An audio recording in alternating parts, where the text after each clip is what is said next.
Donald Trump and MAGA are staring down three elections today that they are almost certainly going to lose. This includes the New York City mayoral race, Virginia gubernatorial, and New Jersey gubernatorial. These are not close.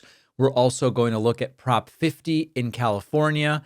This could be a total rejection of Donald Trump's agenda. Trump is so furious about the New York situation that he is now threatening to cripple New York City if voters pick the wrong mayor. The president doing mob-style threats geared towards American cities. We're also going to meet the people that Trump just kicked off of food assistance, millions losing SNAP benefits as food prices go up, and now partial benefits may be restored. We are going to keep raising money for Feeding America. The need is real. All of November, every new website membership and Substack paid membership's first payment will be donated to Feeding America.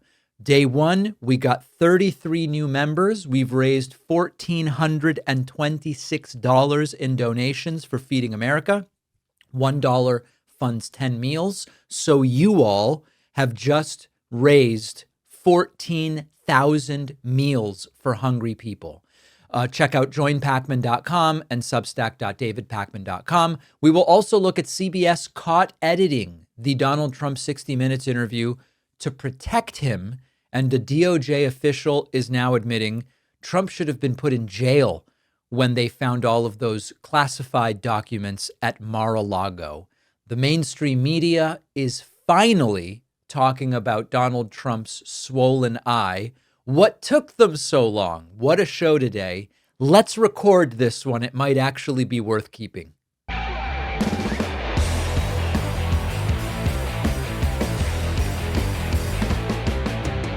Today, November 4th, 2025, could go down as really one of the most crushing defeats for Donald Trump and the MAGA movement. Certainly since he won in 2024, but maybe even beyond that. There are three major races across the country. There's the New York City mayoral, and all of this could really deliver what I don't think we can call it anything other than a devastating rebuke to Trumpism and MAGAism. And in a lot of these, the polling is not even close. So let's go through it piece by piece. We have Proposition 50 in California, spearheaded by Governor Gavin Newsom. The idea here is to fight fire with fire. Republicans are redrawing maps in Texas and in other places to try to win more seats in 2026, desperate to keep control of the House of Representatives. Gavin Newsom had an idea. We're going to fight fire with fire, but we will let the people vote. And so Gavin Newsom putting similar partisan redistricting up to the vote of the people of California. It is leading, although there are some who say it could end up closer. The yes is winning in the polls, but it could end up closer than some believe. So we have that in California.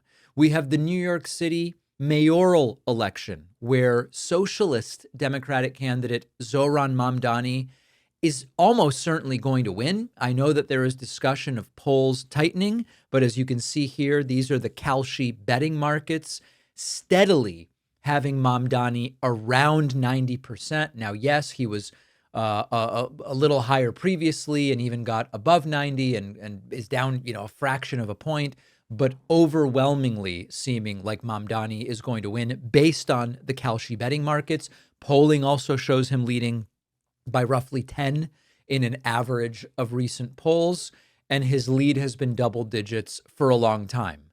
In the 60 Minutes interview on Sunday, Donald Trump sort of softly endorsed Andrew Cuomo, saying he would take a bad Democrat over a communist any day. So that will almost certainly be a loss for Trump and for MAGA. We then go to Virginia, where former Congresswoman Abigail Spanberger is likely to become Virginia's first female governor. She's doing it by crushing Trump's influence in a state that has really been trending Republican, but is sort of a bellwether in a sense. Spanberger's leading by 11 points. Washington Post shows her up 12 points, multiple polls with a double-digit advantage. Now, Trump did hold a telephone rally for the Republican Winsome Earl Sears. He didn't formally endorse her, which is sort of weird. And in that call, Trump did a lot of attacking of Abigail Spanberger, encouraged people to vote Republican down ballot, but he didn't even mention Winsome Earl Sears by name, which is it's just weird. And this is sort of like how toxic the Trump brand has become, even for some of his own party's candidates. And then super important, again, Virginia does have this historical kind of bellwether status where Virginia can signal how are voters feeling about the party controlling the White House. And for decades, Virginia has elected governors from the opposite party of the sitting president. And if you look at what Trump's federal workforce, what Trump's cuts to the federal workforce have done in Virginia, it's terrible for Republicans. Virginia has 320,000 federal workers that live there. Many of them work in D.C., live in Virginia. Trump's been doing these mass firings. The government shutdown has devastated a lot of those workers, and a lot of them are in Virginia. So I expect Spanberger to win. I expect her to win easily. Voters are going to send a message, which is Trump's policies are bad for us. We're not going to vote for Trump-aligned people. We then go to New Jersey. A Navy veteran and former federal prosecutor, Mikey Sherrill, is on track to become New Jersey's next governor. And this would be another blow to Trump's political influence. Trump has sort of as a New York adjacent state, Trump has attempted to, and to some degree successfully wielded influence in New Jersey even before he was a political figure. And right now we see Sherrill leading by 8 points in the final Quinnipiac poll, 51-43. Fox News has her up 7 points. She led all through October and now into November. Trump did formally endorse her opponent, Jack Ciattarelli. I never am sure, is it Ciattarelli or Chitterelli? Did a telephone rally for him on last night and mocked Sherrill's name, saying, I've never heard of a woman named Mikey, but maybe she'll be the last. Classic Trump, not exactly winning on the substance, not exactly winning on policy, but attacking a woman's name. It's not working. I don't believe it is going to work. She leads, Sherrill leads on just about every issue in New Jersey. On cost of living, by +8, voters think she would be better. On taxes, +9. Energy costs, +10. Healthcare, +16. It's just about every important issue. Now, we have interviewed all three of these candidates, Mikey Sherrill, Abigail Spanberger, and Zohran Mamdani. We've also interviewed Governor Gavin Newsom about Prop 50. So check out all of those videos on my YouTube channel to get more information about what's going on, what they're offering, what they're going for. These are elections that are not happening in a vacuum. It really is a referendum on Trump's presidency. The verdict is looking devastating. And my expectation, now, we're not going to put the cart before the horse. We're not going to count our chickens before they hatch. I am not going to sign on the dotted line before the contract has been fully printed out. I don't know what other metaphors I can come up with, but we will be live tonight, 8 p.m. Eastern, 5 p.m. Pacific, with the results. And if the results comport with the polling, my expectation is that tomorrow, maybe even at 2 a.m. tonight, you are going to start to see a panic from the Republican Party, because they all know the way the results are pointing would point poorly for Republicans in terms of the House in 26. And if Republicans lose the House in 26, Trump's presidency is dead. Dead. He will get nothing else done other than negative things. He might be able to bomb people, but he's not going to be able to get any legislation passed. So expect Republicans to go into panic mode if the results tonight hold in relation to what the polling says so far. Donald Trump is so triggered by the possibility that Democratic nominee Zohran Mamdani, who joined me yesterday, will win the mayoral election tonight in New York City, that he is now threatening New York City, saying he will crush the city if Mamdani wins. Nothing says make America great again, America first, patriot president. Nothing says patriot president more than threatening to deliberately hurt, the American city in which you grew up if they vote for the wrong person. Here is Donald Trump's post to Truth Social. Quote, if communist candidate Zohran Mamdani wins the election for mayor of New York City, it is highly unlikely that I will be contributing federal funds other than the very minimum as required to my beloved first home, because of the fact that as a communist, this once great city has zero chance of success or even survival. It can only get worse with a communist at the helm, and I don't want to send as president good money after bad. It is my obligation to run the nation, and it is my strong conviction that New York City will be a complete and total economic and social disaster should Mamdani win. His principles have been tested for over 1,000 years, and never once have they been successful. I would much rather see a Democrat who has a record of success win than a communist with no experience and a record of complete and total failure. He was nothing as an assemblyman, ranked at the bottom of the class, and as mayor of potentially, again, the greatest city in the world, he has no chance to bring it back to its former glory. We must also remember this. A vote for Curtis Sliwa, who looks much better without the beret, is a vote for Mamdani. Whether you personally like Andrew Cuomo or not, you really have no choice. You must vote for him and hope he does a fantastic job. He is capable of it. Mamdani is not. One thing New Yorkers don't like is being told you have no choice but to X. New Yorkers don't like that. And Trump is trying to come up with anything he can to affect the results. Now, I would not be surprised if the mayoral ends up being closer than some expect. I wouldn't be shocked if rather than an 11-point margin of victory for Mamdani, it's 5. That wouldn't come as a huge surprise. But it really does look like he is simply going to win. And what the president here is saying is if you vote for somebody I don't like, I'm going to try to make your city collapse. It is mob threat style behavior. It is not leadership. And he's not even pretending to be neutral. He's not even saying vote Republican. He's saying pick the candidate that I approve of or your city dies. Now, I know that there are many people in my audience. Yesterday, I did an interview with Zohran Mamdani. Just about everybody hated the interview. I had people write to me and say, David, why did you critique any aspect of his proposals? Why were you doing that? Well, because I'm asking him about his proposals. What do you want me to do? And others said, why did you platform him at all? He's the wrong direction for the Democratic Party. Well, he's the Democratic nominee, and I interview candidates here. I don't know why this is such a difficult thing for some to understand. There are very strong feelings about Mamdani. I've said before, I'm not a socialist. He's not a communist. He's a socialist. I'm not a socialist. I don't expect if he enacts socialist policies for New York to improve. I don't expect that. But that's my view. I am a social democrat. That's a form of capitalism. He gets to try it if he wins. If voters decide that's what they want, then they get to try it and then we evaluate. It's like anybody else. So I think that there are going to be a lot of people, honestly, no matter the results, there are going to be some people who are thrilled and some people who are absolutely furious. But voters get to decide and then you try stuff and then you evaluate.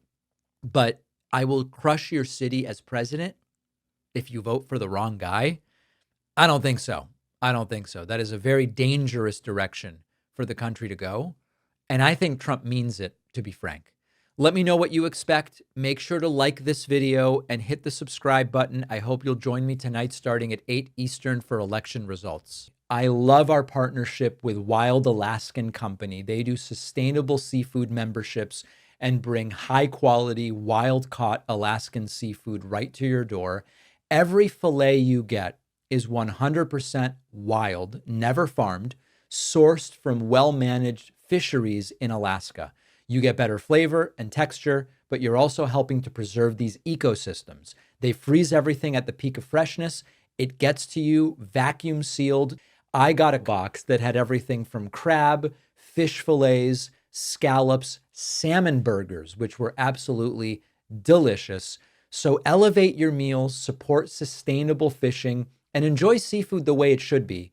Go to wildalaskan.com/Pakman. Use code Pakman for $35 off your first box. The link is in the description.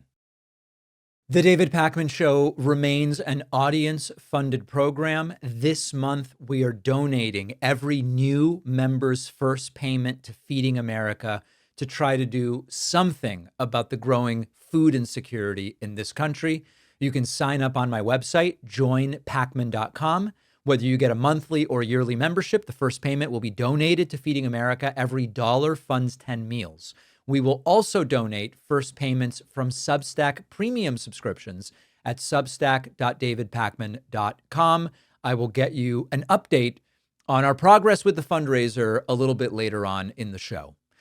All right, listen, I know that a couple $100 a month for food is not a lot of money to Donald Trump. I know it's not a lot of money to a lot of his elite friends, but those couple $100 are the difference between eating and not eating for a lot of people.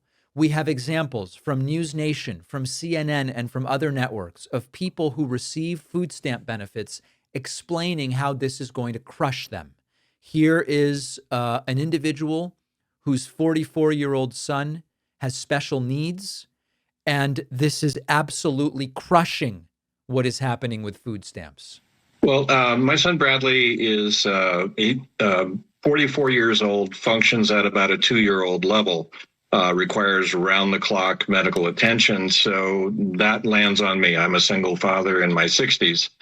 And I got him on SNAP about 5 years ago.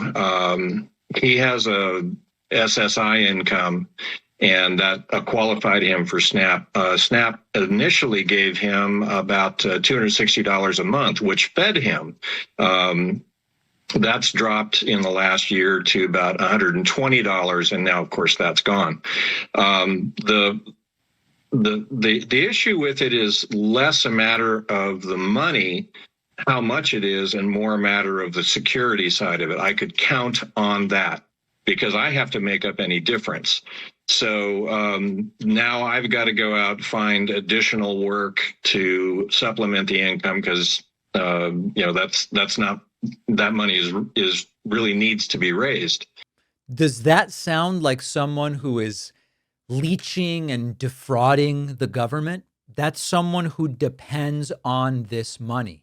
Here is another individual, a woman from Georgia, speaking on CNN, explaining what the SNAP benefits mean for her household. Well, Sarah, I'm very scared because I rely heavily on SNAP benefits to feed myself. Prior years I was able to do it myself, but living on a fixed income, the price of food is going sky high. My SNAP benefits don't go as far as they used to. And now that Congress has and the government has delayed our SNAP benefits, it scares me. I don't know how much longer I can last. I did stockpile some, but that's not going to go very far. Yeah. How much money were you receiving in SNAP benefits, and what will you do to try to replace that, to supplement that? Seniors only get $23 a month in SNAP benefits. Wow. And to make that last as much as I can, I have to shop for BOGOs. I have to shop for sales. I never buy meats full price. I have to buy them reduced. Not exactly the stories of people living large on the government dole, as many would have you believe. We have endless examples of this. Here's another one. Go from having everything and to having nothing. Joseph Cribb recently fell on hard times, saying he applied for SNAP just for the first time 2 months ago. And they did award me food stamps, which I was very grateful for. But when benefits didn't arrive, he found help from his neighbors instead. When you find yourself on the other end of that, I don't know. We all need each other, yeah. Go from This is heartbreaking stuff. I just have one more, and then I want to dig into the policy here. What are you doing right now? Well, I'm pretty stressed out. I have to decide whether to put gas in my car or buy something to eat today. What is that like for you when you wake up in the morning and realize that those are the choices you're making?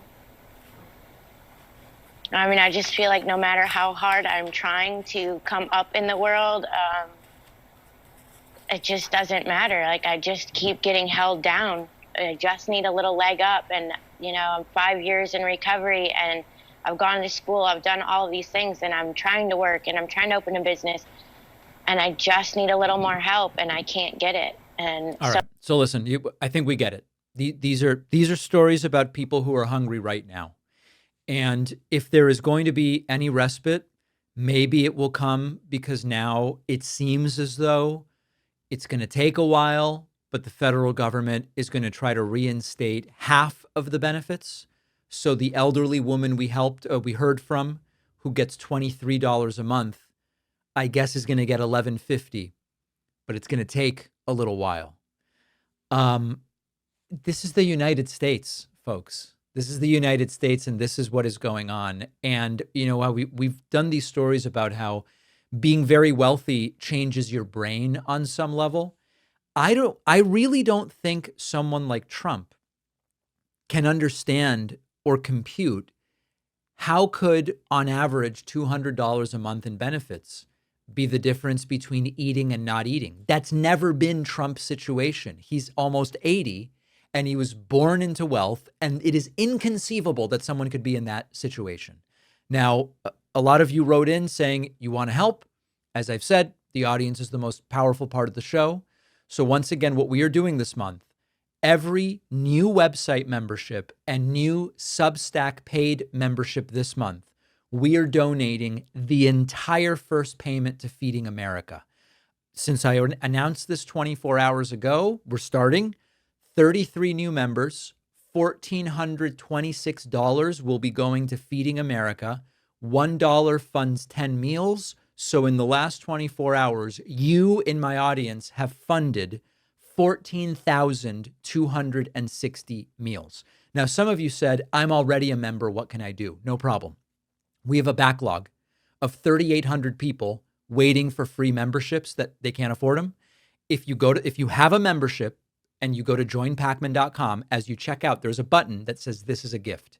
If you check that, the money will still count towards the Feeding America donation, and the membership will be given to someone on the list, okay?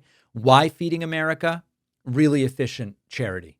98% of donations go to feeding people, 2% goes to overhead, and $1 funds 10 meals. So meanwhile, Trump has the $6 billion he could use to feed 42 million Americans. He doesn't want to do it.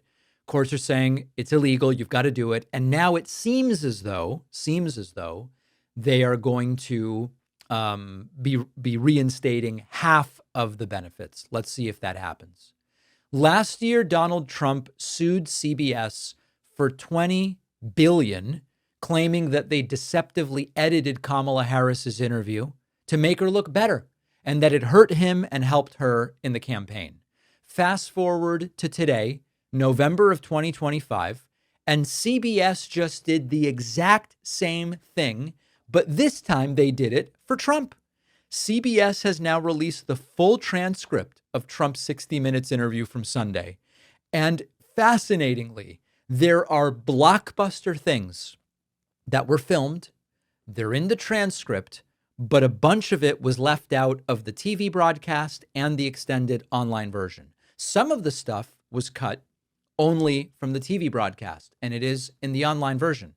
Here is some of the stuff that was cut, which I believe is critical to understanding the truly depraved nature of Trump in 2025. 60 Minutes paid me a lot of money, and you don't have to put this on because I don't want to embarrass you, and I'm sure you're not. But 60 Minutes was forced to pay me a lot of money because they took her answer out that was so bad, it was election changing 2 nights before the election, and they put a new answer in. And they paid me a lot of money for that. You can't have fake news. You've got to have legit news. You have a great I think you have a great new leader, frankly, because the young woman that's leading your whole enterprise is a great, from what I know, I don't know her, but I hear she's a great person. I think one of the best things that happened is this show and new ownership, CBS and new ownership. I think it's the greatest thing that's happened in a long time to a free and open and good press. Well, you tell me, how big a difference is DC now compared to what it was a year ago, right? I mean, you have to be honest with me. People in the White House, they walk up to me, young ladies I've never seen, sir, thank you very much. I know, they don't even have to tell me what they're thanking me for. One girl said, I'd get into Uber, and I felt dangerous even in Uber. They'd attack the car, okay? It wasn't even safe then. Sir, I now walk to work every day, and I walk. I'm so safe. There's nothing going to happen. 100% safe, and you know that too, Nora. I want to ask you about. You live here. You know that too. I want to ask you about Do you see a difference? American Do you cities see a difference? in Washington D.C. Yes. I think I've been working too hard. I haven't been out and about that much. Oh, that's not a fair answer. You see a difference. I get in my car and go to work and I go home. You don't have to use that one. Don't worry. What's your message to those on the left and the right who would seek to commit acts of violence? Well, I think primarily on the left, a little bit of both, but I think primarily on the left. I think they have to tone it down. I think they have to approve the shutdown so it's not shut down. I think it's very bad what they're doing. Anyway, all of this stuff, Trump just seems deranged. It was all scrubbed either from both or one version. Okay. Understand what is happening now at CBS.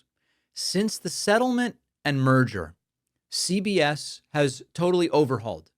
They created this ombudsman role filled by a right-wing policy wonk named Kenneth Weinstein to evaluate bias complaints. That was required as a merger condition. They've appointed Bari Weiss, this right-leaning pundit, critical of woke culture, as the network's new head. They've done multiple rounds of layoffs, and now they are helping Trump by scrubbing critical elements of the interview. Now, Senate Minority Leader Chuck Schumer called it out on X. He said, hey, maybe I should file a complaint with the FCC against the Trump White House for editing his unhinged 60 Minutes interview. It's the same language Trump used when he sued Vice President Harris. Trump accused CBS of editing an interview to help his opponent look better. He sued them for $20 billion and they paid him $16 million. Their parent company needed his administration's approval for this merger. He gave it. And now you've got CBS editing his interviews the way he wants them edited, removing his own bragging about the payout, scrubbing controversial content about pardoning a convicted criminal he doesn't know anything about and doesn't even know who they are. He is now the beneficiary of the same thing that he sued for when he believed Harris was the beneficiary of the same. And is anyone going to say anything? No, they are not. We have an absolutely stunning, but also obvious revelation. When the classified documents were found at Donald Trump's house in Florida, and Justice Department officials and FBI went in there and gathered everything up. And we now know that a Justice Department official said at the time, if we found this at anyone's house but Trump's, the person would be immediately arrested and put in jail. But that didn't happen because it was Trump. And Trump did not get arrested and he did not get put in jail. The Washington Post's Aaron Davis and former Washington Post reporter Carol Leonnig wrote a piece for MSNBC.com. And they write about when the FBI found hundreds of top secret documents at Donald Trump's house, in his office, they were in his bathroom, they were in his shower. And Julie Edelstein was the Justice Department's top expert on the mishandling of classified records at the time. And she said then, if it was anybody else, we would arrest him tomorrow. Now, Trump and MAGA say it was all political, it was nonsense, it was just to attack Trump because they didn't like Trump. Trump says, oh, the DOJ owes me $230 million for the investigation that, as he says, never should have happened. And yet DOJ officials at the time said this is so serious and so egregious and there are so many documents involved that if it were anyone other than this guy, they would be arrested and jailed pending trial. Now, this is one of those funny media stories. On the one hand, it's an explosive headline. Wow, president should be jailed according to a DOJ official. That's incredible. On the other hand, it's so obvious to all of us that were it not for Trump's elite position in society and the fact that he was a former president at the time, of course he would have been jailed for what he did. He would have been immediately arrested as the FBI recovered those documents, not allowed to be wherever Trump was. Trump was flying around. He was in, I don't remember where he was. Was he in Bedminster playing golf or whatever? He wasn't at Mar-a-Lago. It's obvious that that's what would have happened to anybody else. And we say this all the time, but this is just more proof. There are two justice systems. There is one for regular people, and then there's one for Donald Trump. If you had a classified document or I had a classified document in my desk drawer down here, we would be negotiating a plea deal from a holding cell, or if not, it would have been because we put up some serious bail money to get out of jail. Every time Trump gets caught, the story rarely is, oh, he broke the rules. He breaks the rules all the time. That's not the news. It's the rules don't seem to apply to Donald Trump. And the media treats it like a political spat. Well, both sides accuse each other of mishandling documents. Trump had his Mar-a-Lago documents. Joe Biden had some documents in his garage. But of course, that's incredibly dishonest. Joe Biden had a few documents he clearly didn't know about. And as soon as he found out about it, he didn't even go. He directed his attorneys, find the documents, return the documents, cooperate with the DOJ. He didn't call it a witch hunt. Trump did the opposite. Trump directed documents be moved. Trump insisted it was a witch hunt. Trump tried not to give them back. Trump tried to get them back after they were taken. Different rules for elites and non-elites, and different rules for Democrats and Republicans. We need a change here. The culture of corruption and cronyism has to change. When it was time for a new mattress, I didn't want to gamble on something generic. I had heard about Helix. I liked that they customized the mattress based on how you sleep. I'm mostly a stomach sleeper, so I took the quiz and ended up with a model that felt tailored to me. I've had it for years. What I notice is I don't wake up with back stiffness. I don't wake up with shoulder pain. I don't toss and turn looking for a comfortable position. It's just better than my old mattress. It's more supportive, but it's still comfortable. Another thing I like about Helix is that there's no one-size-fits-all approach. It's really tailored to you in terms of firmness as well. It's made a difference for me, and I'm thrilled to be partnering with them. Helix is giving my audience 25% off site-wide. Go to helixsleep.com/Pakman. The link is in the description. I had a great conversation on Substack Live with Aaron Parnas, who has, I don't even know how many millions of followers at this point.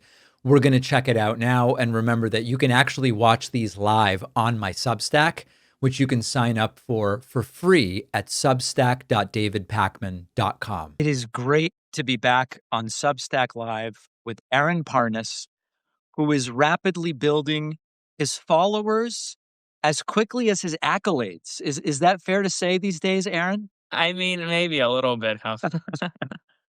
It's good to hear you. I always have so many things I want to talk to you about, but I want to start with when you do the videos from the airplane. Yeah. Is there a performative element of that? Because I love the look of it. And like, is it urgent to do it from the airplane, or to some degree, do you like being in the bathroom and recording the updates? No, I actually hate being in the bathroom recording updates. It really, I mean, there is an urgency sense to it because oftentimes I'm on these flights because I travel cross country to see my wife's family in LA all the time. And so these are like 5-6 hour flights. So if I go 5-6 hours without providing an update, then people are going to be like, is he dead? Like, what happened? And then at the same time, the news cycle does not stop. And so the option is either A, record from my seat and bother people, or B, get up and go use the bathroom and record from there. I will say I recently was on a flight and recorded from my seat and then said like the word bomb and everyone looked at me. And it was a bit of a problem. But And you're using the airplane Wi-Fi to post this stuff. Yeah, it works. I mean, it's slow, so like it'll take 20 minutes to post a video, but it works. It does the trick. You know, one of the things that, speaking more seriously, for my second book, I'm writing a lot about these algorithmically based platforms and if you're a creator, obviously you're sort of beholden to these algorithms, but I also am going to make the argument that even just users of social media, in a sense, are also beholden to them. People are curating their vacation pictures, and okay, fine, but you and I are creators, so that's the relevance to us. There is this publish or perish thing that often you hear in academia, which it does apply to us. And it's like, this isn't about like, oh, we're not pretending to be doing what the Trump family does, which is like we're the biggest victims in the world and the most aggrieved people. And but there is a degree to which you kind of have to continue putting the content out. And especially for one person shops or small shops, it does get to be a lot. Oh, 100%. I mean, I'm pumping out, 15, 20, sometimes 25 pieces of content every single day. I haven't taken a break. And as long as I remember, I mean, I guess the only break I took was Yom Kippur, but that wasn't even a break. So it's not like I had a day off. But I think that, like, for me, I've seen, like, if I take even like 6 hours away and like I don't post, when I start posting again, it takes a little bit to like start picking up again. People are quick with their attention spans. They'll go and like find someone else very quickly. And so you always have to kind of keeping up with the algorithm, so to speak. I'm curious your thoughts on, we've got some critical elections this week. Yeah. And then really 2026 is going to get going. Do you think the dynamics, last time we talked about 28 to a degree is going to be like the creator presidential election. I think it's going to be unprecedented involvement from independent creators as a presidential election. 100%. But 26, I think, especially with, members of the creator cohorts going to House town halls and interviewing senators on site and all of these different things. I think 26 is going to be a preview of 28 in a sense with regard to the role that creators are going to play. Yeah, without a doubt. I mean, I wouldn't be surprised if there is a creator-led debate in 2028. Especially, I'm really on both sides, honestly. I wouldn't be surprised if like the Daily Wire hosted it on the right, and then like I don't know, Midas Touch hosted on the left or something. Well, I don't know. We'll see. But I think that there will be creator-led debates. I think that there will be a lot of folks, a lot of campaigns, kind of reaching out to creators. I will say, at what point does the bubble burst? Right? Because if everyone's like leaning into this space and doing more and more digital work, at some point it becomes kind of like TV or or mailers, right? It just like you reach a point and then you can't really break through any further. So it'll come a time. If I had to guess, honestly, I actually think that it'll burst after 28. I think that'll be kind of like the time where there'll be something new, and then people will figure out, okay, maybe we don't just need to focus on creators and digital. And I will say also, I think a lot of campaigns are going to realize that their candidates are not necessarily digitally savvy and maybe shouldn't be focusing on creators. Not every candidate, in my opinion, needs to be focusing on creators or working with creators. The ones that do, they need to do it well. They don't just need to placate us, if that makes sense. I think that's super interesting because you know as well as I do that right now there's this huge spectrum of skill when it comes to skill and knowledge when it comes to elected officials and candidates at working with creators. There are those that are really good at getting us the sorts of updates that we can actually use, inviting people to events where we can actually do something of value rather than just try to mimic legacy and corporate media, but with fewer resources, which isn't so good. There's people that are really doing it well. On the other hand, I've had interactions with some offices, communications offices, where they kind of seem to want to use us almost like a PR tool. Yes. And aren't really engaging in any way that is dynamic. They just want us to be like legacy media, but kind of at their beck and call. And I just don't, maybe it's just not right for them. Maybe it's the wrong fit. Oh, I agree. I mean, I've turned down multiple interviews where I kind of was talking to the member's office or even like a governor, and they were like, oh, we want to talk about X, Y, Z. And I'm like, okay, great. Like we could talk about that, but like I'm not sending you my questions in advance. And I want to talk about A, B, C as well while we're at it.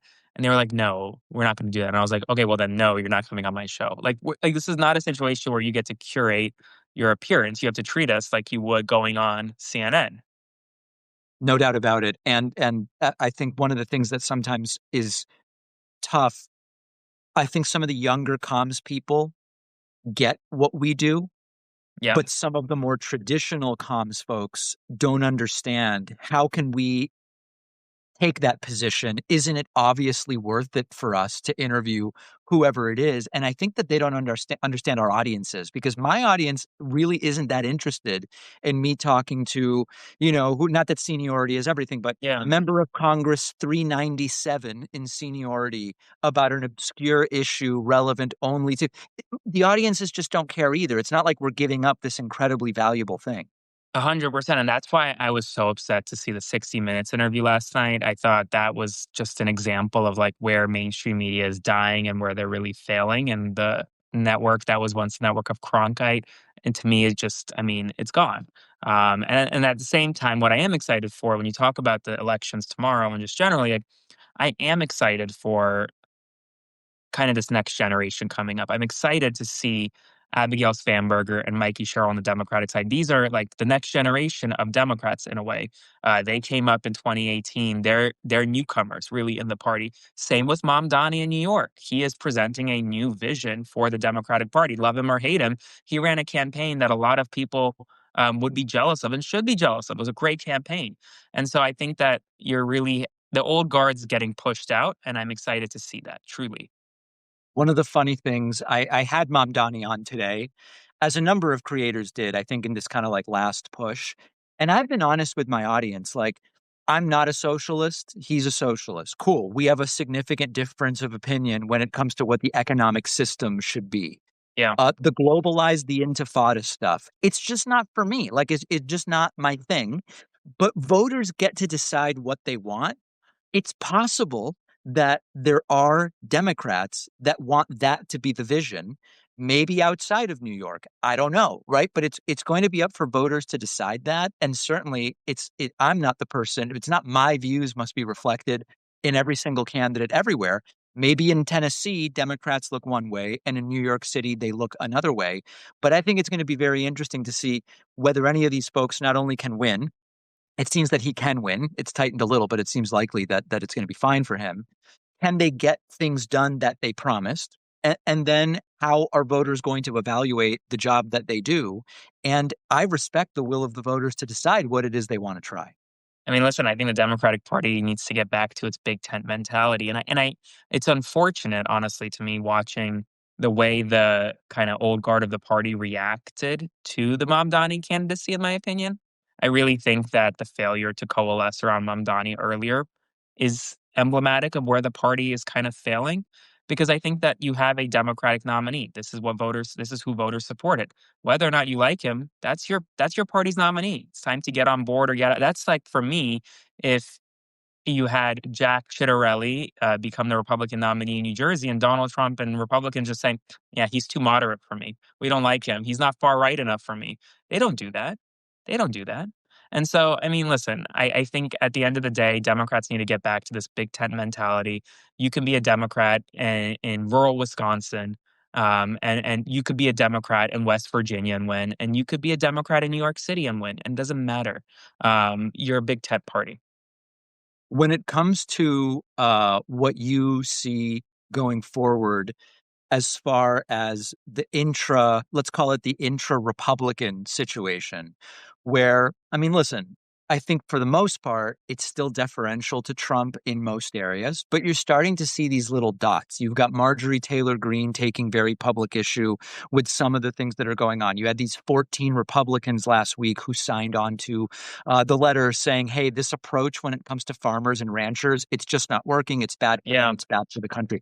Do you think that this is a material change, or that this is really just like exceptions to the rule, and for the most part, this is a party that's still on board with Trump? No, I think this is a material change. I think that the Republican Party is really having kind of crisis of thought right now. And I don't know where they're going to end up, because it's happening in kind of these like micro bursts, like you were talking about, Marjorie Taylor Greene, the 14 Republican senators voting down tariffs. Okay, fine. But then you have some like kind of deeper divides, the Heritage Foundation fighting over Tucker Carlson, and whether or not supporting Tucker Carlson is the vision of the party, or whether or not a more moderate version of the party is where the party's going to go forward. And I think that's a bigger conversation. And then heading into 2028, if you had asked me today, is Vance the nominee, I would say no. I don't know where the Republican Party is going. And that, I think, they're having a bit of an issue right now. I don't know. I think that the cracks we're seeing today are going to become fissures over the next several years, and especially if Republicans lose in the midterms, those fissures are going to be wide open, and I think it'll effectively cut Donald Trump's presidency in half.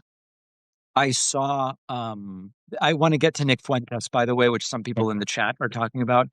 I saw these rumors about JD Vance and Erica Kirk, and it's all very tabloidy and gossipy to me. But the thing I do find interesting, and I did a segment about this today, is I don't know if you saw this video a few weeks ago where some Turning Point kid confronted Vivek Ramaswamy, and they were like, "We need Christians here. Like, you're Hindu." You know the video I'm talking about? I think I'm familiar with it. I probably saw parts of it if I had to guess. So the gist of it is they were like, hold on a second. This is a Christian country. The whole Turning Point MAGA thing is Christianity. Cool. I do think there is something interesting if JD Vance is going to be the heir apparent to MAGA-ism or Trumpism, that his wife, who is American, but she has brown skin and she's Hindu, I don't know that the Turning Point MAGA crowd that is sort of up and coming in voting age, I don't know that they're going to allow that. And by allow, I mean, I don't know that it's going to be like with Melania. You know, Melania is nominally Christian. She's foreign, but she's nominally Christian and she's white and whatever.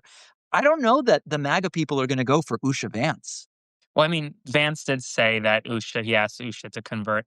I will say this. A lot of people don't know Usha Vance, and I think that if I were running the Trump administration, I would give her a more prominent role. She is a very impressive person, truthfully. I mean, she clerked on the Supreme Court, one of the top litigators in America for her time. I mean, she's very impressive, and politics aside. And so I think it's been a failure of the administration not to have her front and center. And I think that I do agree with you that I think that there are parts in the Turning Point world that won't accept her, but that's just sad.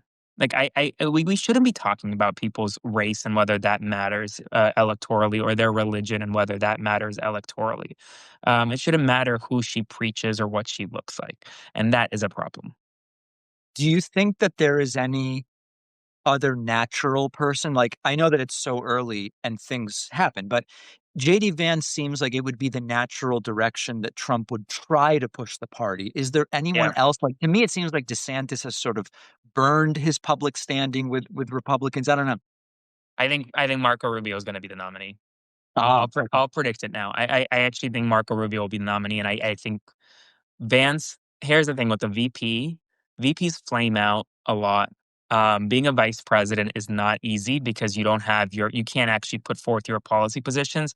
And oftentimes everything that goes wrong in the administration is blamed on you. Biden didn't run right after. It took him a little while before he came in and ran. Vice President Harris didn't win partly because she was attached at the hip to the Biden administration. And historically, VPs don't always perform that well. I think Rubio will run away with it. I really do. Do you think that in order for Rubio to win the nomination, it has to, or let me put it a different way. If Rubio is going to ultimately come out on top, does he need to be the only Trump administration alum in the running, or do you think that he could actually beat out Vance? I think he can beat out Vance. Vance is more focused on podcasting than anything else right now. Unless things change to me, I think Rubio can beat out Vance. Because I think Rubio actually has a big boy job, right? Like, he's traveling the world. He's doing work. I don't know really what JD Vance is doing. I would be curious to see, the one wild card in all of this is Tucker. If Tucker Carlson were to run for the Republican nomination, then I think this upends everything. That's the one that we'll see what happens. What do you make of what Tucker's been up to? Because he's been doing this stuff where he had Nick Fuentes on, and this maybe will serve as an entryway into what the role of Fuentes may be in a future Republican movement, I guess, although maybe not party. Tucker's kind of been doing some interesting and strange things to a degree. I don't know if you saw, I'm using the term that Dinesh D'Souza used. He interviewed a nun with a mustache that D'Souza says was politically useful to him, but it was sort of like an unusual thing for him to do. Like, what do you make of what he's up to? I'd like to know who's funding him. That's what I want to know. Because the shift that Tucker Carlson has made he's always been radically to the right, but like recently, going to Moscow and saying that Moscow grocery stores are so much better than American grocery stores. Like, come on.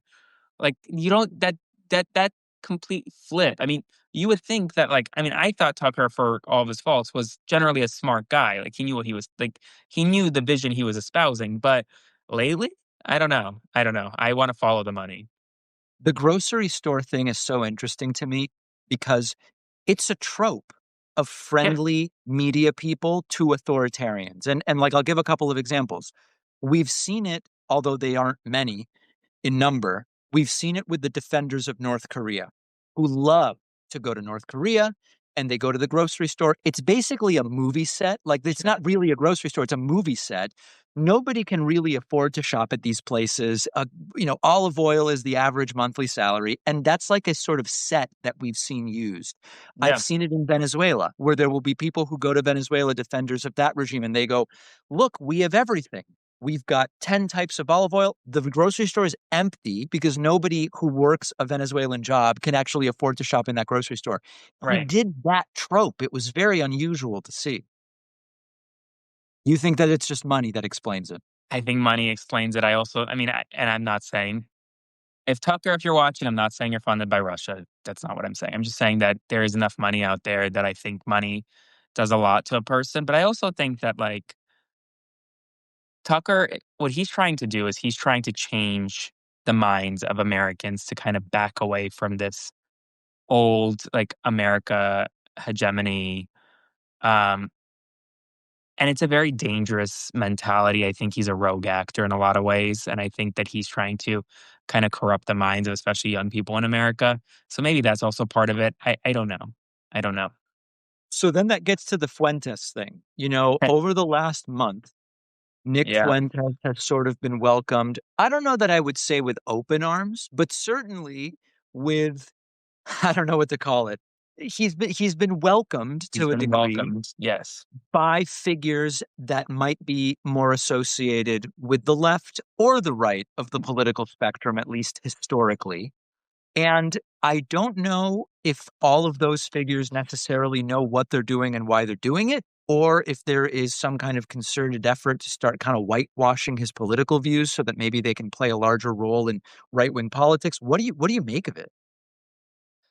I honestly think that Fuentes has a platform again because, I mean, truthfully, it all goes back to Elon Musk and Twitter. I mean, that's really where it all goes to, because I think once you give Nick Fuentes back his Twitter account, once you gave Laura Loomer back her Twitter account, these people with large followings became normalized again, right? And so without their Twitter accounts, they really did not have that much of a voice, and therefore people like Trump didn't need them. But now they have that voice, they have that platform, and Republicans are using them for their advantage. And Fuentes is building up his platform right now. I think there is a void post the murder of Kirk of who is going to take that kind of mantle, that debater bro on the right, whether it's Nick Fuentes, whether it's, I don't know, Ben Shapiro, who knows, Megyn Kelly, I don't know. So they're trying to figure that out, but I think it all stems back to them being replatformed, truly. I want to talk a little bit about this kind of debate bro culture. I just want to mention for everybody who's watching, I'm talking to Aaron Parnas. If you're one of my Substack followers, make sure you're following him. If you're following Aaron, would love for you to follow my Substack as well. I'm curious whether you have some broader opinion about the rage bait type debate bro culture that has built.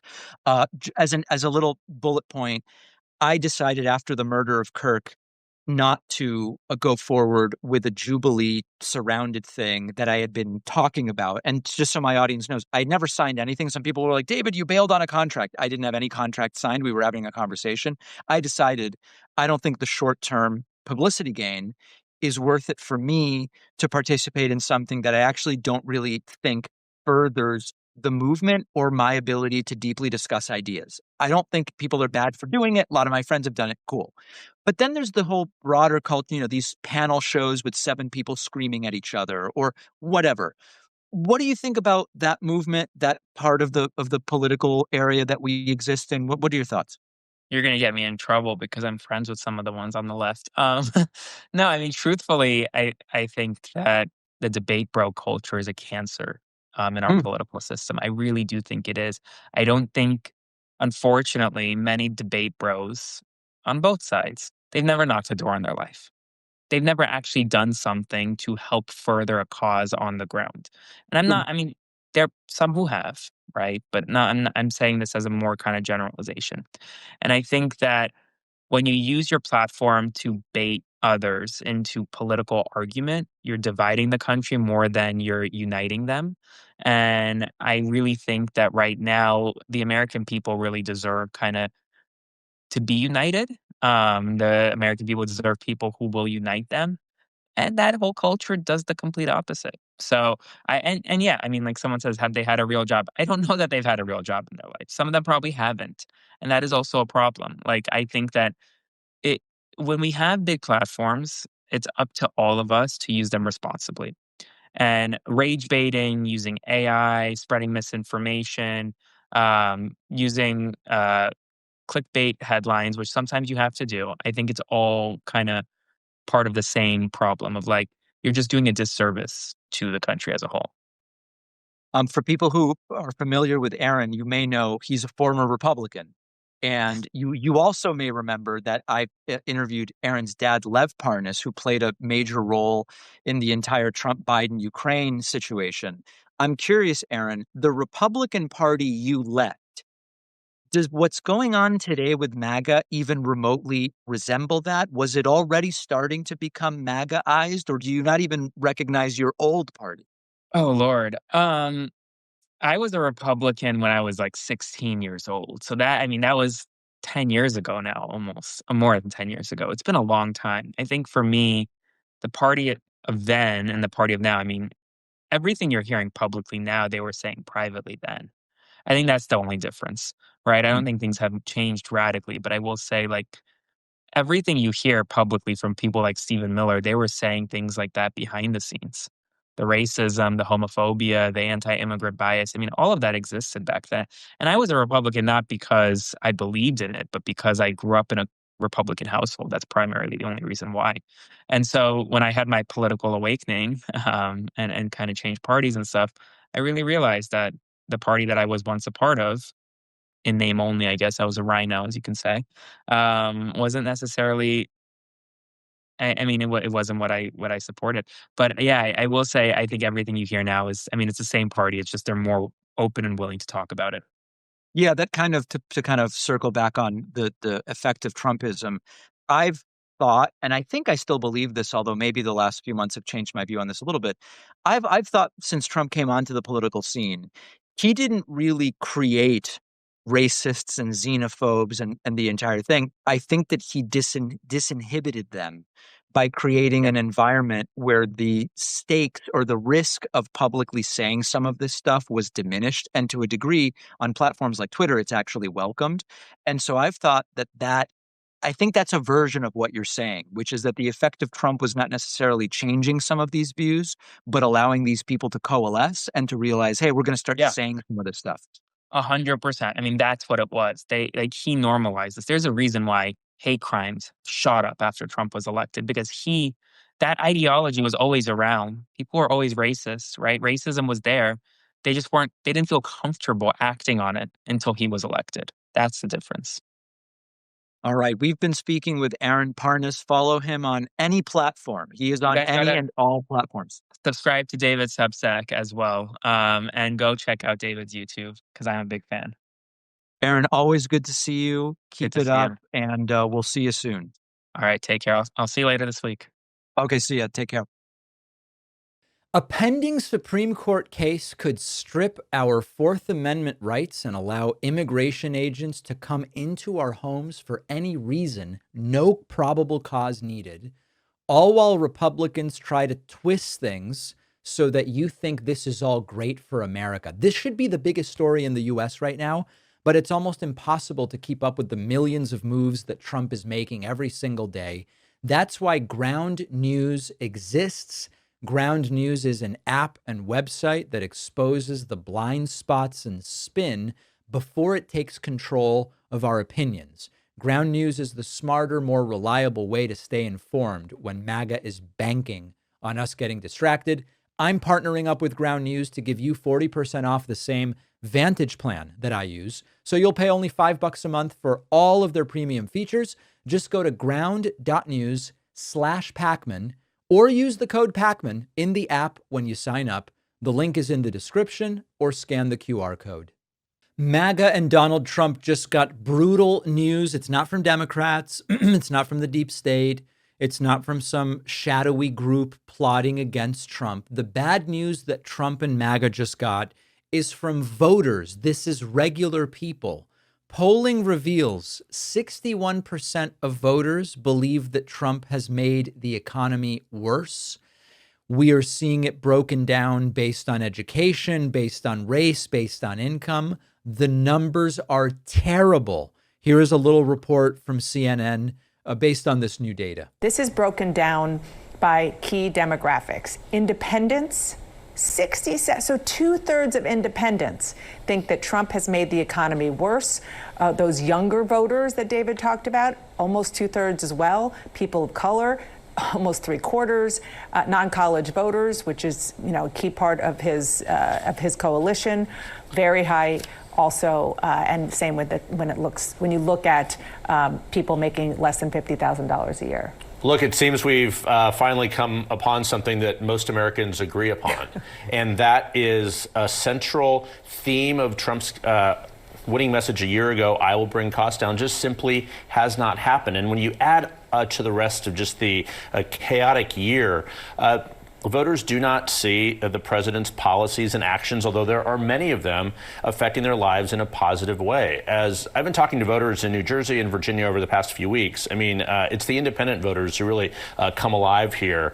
And it's not that hard to find voters who voted for the president. They really wanted to see some change, and now they are not pleased with this. Now, look, we have to put a million caveats here because a lot will happen between now and next year. But I am told by White House officials that the president is obsessed with the midterms. You can just hear him talking about it already. He talks about it so often. So Virginia and New Jersey tomorrow are going to offer a window into what the country's thinking, as our poll did, of course. But so listen, the heart of Trump's comeback pitch was, we're going to get the economy fixed finally after Biden destroyed it. I'm going to bring costs down. He repeated it like it was the cure for everything from inflation to, male pattern baldness. And notably, Donald Trump has lost 15 points among independents. Back in February, 43% of independents approved of Trump's job performance, and now only 28% do. That is a stunning collapse with independents. And this is not because independents suddenly said, we love Democrats. Independents looked at Trump's first few months. They saw the chaos, they saw the tariffs, the economic effect, the markets panicking, the job losses, the crackdowns, all of that uncertainty. And they said, this doesn't seem like it's really making any sense. And I always try to be careful when we look at the data from independents. I don't want to make independents out to be enlightened centrists who are above the partisan fray. And in fact, most independents vote one way or the other. Like, I'm an independent. I've never been a Democrat. I mostly vote for Democrats. I evaluate each race, and in just about every race, I determine that a Democrat is the person most closely aligned with me. But there is a degree to which independents, especially in polling, are believed to be a little less ideologically beholden to the party they're a member of because they're not members of a party. So a 15-point wipeout with independents is massive. And then if you zoom out and you say, okay, his big thing was the economy. You go back to 2015. He was the guy who understood trade and was the only one who could fix it. He'll run the country like a business, even though he bankrupted many businesses. When your main area of expertise, the economy, now sees 61% believing the economy is worse today than when you took office because of the things you did, everything that could go wrong is going wrong when those are the numbers. It's happening very quickly. And then we get to what could save him over the next 6 months. Is there anything? There is this kind of reality that presidential approval ratings rarely go up. Why?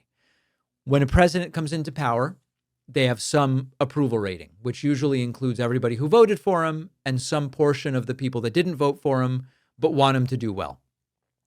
As the president does things people don't like, they switch from approve to disapprove. So You've got the totality of the country. He does blanket tariffs. A lot of people don't like that. They go from, I used to approve, now I don't. He bombs Iran. Some people go from, I used to approve, but now I don't. And what doesn't seem to happen is that when you stop approving of the job a president is doing overall, if they go and do one thing that you like, rarely do you go, now I approve again. Usually, approval ratings just go down over time. What's the exception? The exception are events like 9/11. George W. Bush's approval was collapsing in 2001. And at the end of 2001, close to the end, in September of 2001, we had the 9/11 attacks. George W. Bush's approval rating shot up, I believe, to in the 80s, upper 80s, if I recall correctly, although I'm going from memory, and it was a little while ago. That is not the sort of event that you consider that you can cause or create. Although there are conspiracy theorists who say it was created, but that is not my belief at this time. So might Trump try to create a crisis to boost his approval rating? I wouldn't put it past him. I don't think he has any moral qualms with doing that. But these numbers, especially among independents, look like they're going to be a disaster for Trump next November. Finally, corporate and legacy media is starting to talk about Donald Trump's right eye. I have spent years pointing out in passing, sometimes it's a rally clip, sometimes it's whenever, that Donald Trump's right eye is often almost completely swollen shut. What is happening on the right side of his face? Is it the cheek that's closing the eye? His face is sometimes droopy. It's like, did he walk into a closet door at Mar-a-Lago? What did he do? And for the longest time, nobody was touching this. Mainstream and legacy outlets pretended not to see it. They analyzed everything he said, but they didn't comment on the fact that this guy's right eye is almost completely swollen shut. Until now, Drudge Report has posted, and they linked to an example from the 60 Minutes interview. Quite frankly, Trump's swollen eye has been much worse before, but Drudge Report linked to this moment in Trump's 60 Minutes interview as it is an example of Trump's right eye almost completely swollen shut, but it's not the worst example out there. That publicly to the rest of us. What does he understand? I can't give away my secrets. I don't want to be one of And indeed, Trump's right eye is barely open. these guys that tells you exactly what's going to happen if something happens. The other side knows, but... So listen, I don't have any new information for you about like what is going on with Trump's face. This isn't like everybody has a rough day. This is a recurring, visible, asymmetrical swelling. It keeps showing up, usually, in scenarios that don't have any rhyme or reason. It's not, it's always when he gets off the plane, or it's not always when he's doing interviews. It's all over the place. And now that it has finally crossed over into the pseudo mainstream, Drudge Report is like, it's not CNN, but it's the pseudo mainstream. More people are starting to ask, what the hell is going on here? Is this some kind of sinus issue? Is it a neurological problem? Is it a medication? Is it what is it? And why does it keep happening? And why has no one ever asked a question about it other than people on independent shows like ours? This is the guy who demanded cognitive tests for other presidents and regularly brags about passing a dementia screening test. And now, finally, there are some in the legacy and corporate media who are catching up. Now, I have to tell you, when I asked Jake Tapper and more recently Jonathan Karl, why isn't more being said about what's going on with Trump, his face, his legs, his bruises? They were not exactly profiles in courage in their answers. And I think they're being careful to a degree because of who they work for. But, Jake Tapper just kind of said like, well, what is it that we would be covering? And I gave him the list. And then Jonathan Karl said, well, there have been questions about Trump's health for a long time. Almost like that means it's not news. I don't know. I wasn't super impressed with either of the answers. But slowly but surely, there is this clawing that is happening. And we are seeing more and more examples of this. And finally, the swollen eye make it into something approximating legacy corporate or establishment media, which at this point, Drudge Report certainly is. What will it take to really mainstream the story? I don't know. Former Vice President Dick Cheney has died at age 84. We will discuss it today on the bonus show, along with this incredible story where a guy who flipped out on me and blocked me 8 years ago, Scott Adams, the creator of Dilbert, he has gotten a special, recently approved prostate cancer medication thanks to getting Trump involved by tweeting about it. Really a reminder of the two-tiered systems that we have in this country. And finally, Nancy Pelosi rumors are swirling that she will be quitting politics. She says she's going to wait until she sees the results of California's Prop 50 before making a final decision. But the rumors are swirling that Pelosi is getting ready to hang it up. All of those stories and more on today's bonus show. Get instant access to the bonus show by signing up at joinpakman.com. Your first payment, whether it is monthly or yearly, will be donated to Saving America. This month, we are doing what we can to counteract the SNAP benefit cuts. I will see you on the bonus show. I'll be back tomorrow, and I will be live tonight at 8 p.m. Eastern with election results.